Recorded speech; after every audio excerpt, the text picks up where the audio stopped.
좋은 아침입니다. 우리 찬양하시면서 아침 제풀 함께 들으시도록 하겠습니다. 주의 신을 내가 떠나 어디로 피하리까.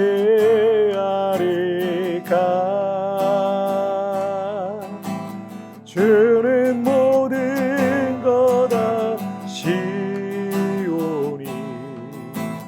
어디로 다니리까. 내가 새벽 날개 치며 저 바다 끝에 거해도 어둠도 숨기지 못하리라. 주님의 손이 나 인도해.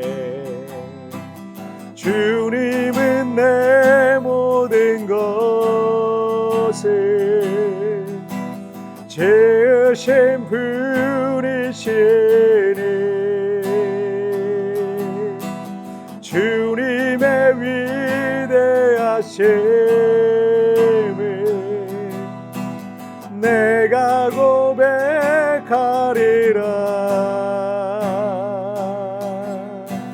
주의 신을 내가 떠나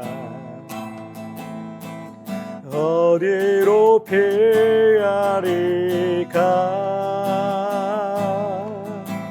주는 모든 것 아시오니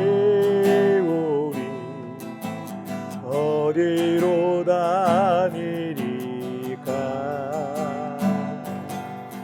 내가 새벽 날개 치며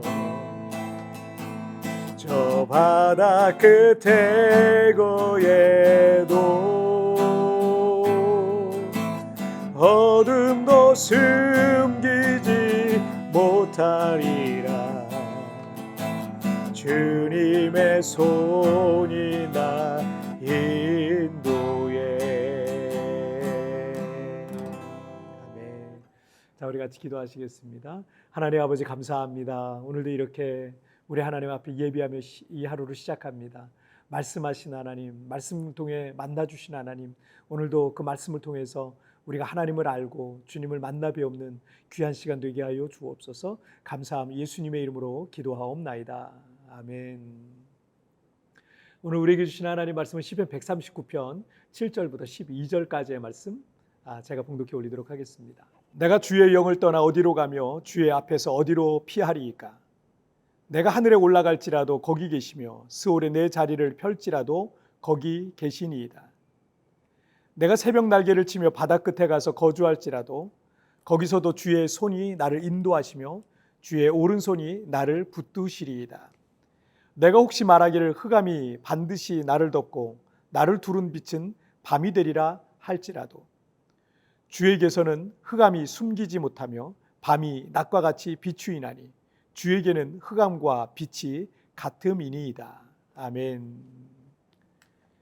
중국과 우리나라에는 CCTV가 많기로 유명하죠. 그런데 이 중국의 CCTV는 안면 인식 기능이 탑재되어 있어요. 그래서 거리를 걷고 있는 사람들의 그 시민들의 얼굴을 3초면 그 사람의 신분까지 다 파악할 수 있을 정도로 고도로 발달되었다고 합니다. 인권 침해의 소지가 다분하죠. 2020년까지의 이 통계에 의하면 중국 전역에 CCTV가 약 6억 대가 넘게 설치되어 있으니까 14억 인구 전체를 계속 찍고 있는 겁니다. 중국이 이렇게 CCTV를 많이 설치한 이유는 범죄를 통제하려고 하는 것도 있겠지만 그 이면에는 공산당이 주민들을 감시하려고 한다는 것을 모르는 사람은 없습니다. 우리나라에도 CCTV가 어딜 가나 많이 있는데 만약 중국처럼 그렇게 주민들의 감시와 통제용으로 한다면 벌써 광화문에서 시위하고 아마 난리가 났을 거예요. 하지만 우리나라의 경우는 범죄 예방 차원으로 설치해 놓은 경우가 대부분입니다. 그래서 전 세계적으로 치안이 가장 좋은 나라임을 자타가 공인하고 있죠. 그런데 그것이 CCTV든 누군가가 나를 계속 지켜보고 있다라고 생각하면 그런 건 마음이 참 부담스럽고 행동이 불편할 수밖에 없을 겁니다. 자, 우리가 살펴보고 있는 시편 139편은 다윗의 시라 그랬잖아요. 자, 6절씩 총 4개의 단락으로 구성된 시편입니다. 어제 나눈 말씀인 1절부터 6절은 하나님의 전지하심에 대한 말씀이에요. 그러니까 하나님은 우리의 마음과 생각과 행동과 모든 말들까지도 다 알고 계신다라는 거죠. 그 사실을 깨닫고 있으면서 이 시를 쓰고 있는 다윗은 그 사실이 너무나도 부담스러웠던 것 같습니다. 7절 말씀을 보시면 내가 주의 영을 떠나 어디로 가며 주의 앞에서 어디로 피하리이까. 하나님께서는 모든 것을 다 알고 계시니까 자신이 어디로 피하든지 거기에 계신다라는 겁니다. 마치 선지자 요나가 하나님께서 니느웨로 가서 하나님 말씀을 전하라는 이 명령을 요나가 순종하고 싶지 않았잖아요. 그래서 스페인으로 가는 배를 탔었는데 하나님께서 지중해까지 따라오셔서 고래가 그를 삼키게 하시고 육지에 뱉어 놓게 하시고 결국은 선지자의 사명을 감당하게 되었다라는 것과 같은 거죠. 8절과 9절 한번 보실까요? 내가 하늘에 올라갈지라도 거기 계시며 스올에 내 자리를 펼지라도 거기 계시니이다. 내가 새벽 날개를 치며 바다 끝에 가서 거주할지라도. 다윗은 자신이 하늘에 올라갈지라도 거기 계시고 스올, 즉 땅 깊은 곳에 자리를 펴고 있어도 거기 계시고 새벽에 동쪽 하늘에서 뜨는 이 태양의 빛이 바다 저 끝까지 순식간에 그 빛이 빠르게 이동하죠. 이 빛의 속도로 저 먼 바다 끝까지 가 있는다 할지라도 거기에도 계신다라는 것을 고백하고 있는 겁니다. 이것을 신학적 용어로는 하나님께서 어디에나 계신다라는 뜻으로 하나님의 편재하심이라고 이렇게 말합니다. 다윗은 하나님께서 하늘과 땅과 모든 공간과 모든 영역 속에 어디든 편재하고 계심을 깨닫고 그 사실이 마치 CCTV로 감시당하듯 부담스러운 면이 없지 않아 있었던 것 같습니다. 하지만 하나님의 편재하심을 통해 다윗이 깨달은 새로운 사실이 있었습니다. 첫째는 인도하시고 붙드시는 하나님이라는 거예요. 10절 말씀을 보실게요. 거기서도 주의 손이 나를 인도하시며 주의 오른손이 나를 붙드시리이다. 중국의 CCTV는 인민들의 감시와 통제를 위해 존재하지만 하나님의 편재하심은 우리의 삶을 인도하시고 넘어지려고 할 때 붙드시는 안전장치입니다. 하나님께서 모든 것을 다 보고 계신다고 하니까 다윗은 부담스러운 마음이 있었지만 그 사실 속에 있었던 은혜를 깨닫고 나니까 언제나 어디에서나 하나님께서 나를 보시고 인도해 주시고 붙들어 주신다라는 것을 찬양하고 있는 것입니다. 자, 둘째는 어둠을 몰아내시는 하나님이라는 거예요. 자, 11절 말씀을 보실게요. 내가 혹시 말하기를 흑암이 반드시 나를 덮고 나를 두른 빛은 밤이 되리라 할지라도. 이 말씀에서 흑암과 밤이란 것은 인생의 깊은 시련과 고난을 의미하는 은유적 표현입니다. 어떤 고난과 시련의 날들은 나를 완전히 뒤덮어버리고 내 인생을 끝낼 것 같은 깊은 어둠이 있는 것입니다. 그런데 12절을 보시면 주에게서는 흑암이 숨기지 못하며 밤이 낮과 같이 비추이나니 주에게는 흑암과 빛이 같음이니이다. 그러니까 하나님은 빛이십니다. 모든 어둠은 빛 앞에 무력합니다. 어둠 가운데 빛이 비추면 아무리 깊었던 어둠이라 할지라도 그 어둠은 순식간에 사라집니다. 하나님께 어둠은 아무것도 아닌 겁니다. 빛 대신 하나님께서 우리 인생 가운데 우리의 인생의 깊은 어둠 가운데 비추실 때 어떤 일이 시작되겠습니까? 그 빛 앞에 어둠은 떠나가는 겁니다. 우리 하나님께서는 어둠을 몰아내신 참빛이십니다.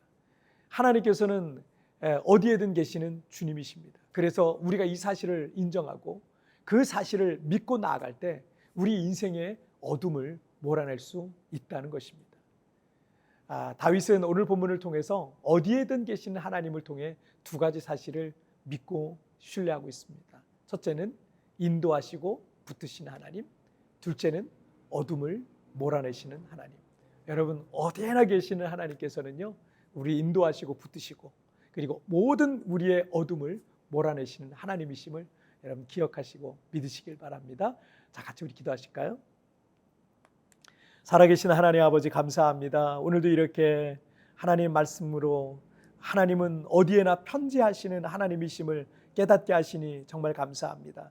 하나님이 어디에나 계시니 하나님이 우리를 지키시고 돌보시고 어둠을 몰아내시고 우리와 함께 하시는 줄 믿습니다. 그 하나님을 신뢰하며 날마다 믿음으로 승리하는 삶이 되게 하여 주옵소서. 지금 혹시 깊은 인생의 어둠 가운데 고난 가운데 있는 성도가 있습니까? 오늘 그곳에 찾아가 주옵소서. 어둠이 떠나가게 하여 주시고 하나님이 붙드시는 놀란 은혜의 하루가 되게 하여 주옵소서. 감사하며 예수님의 이름으로 기도하옵나이다. 아멘.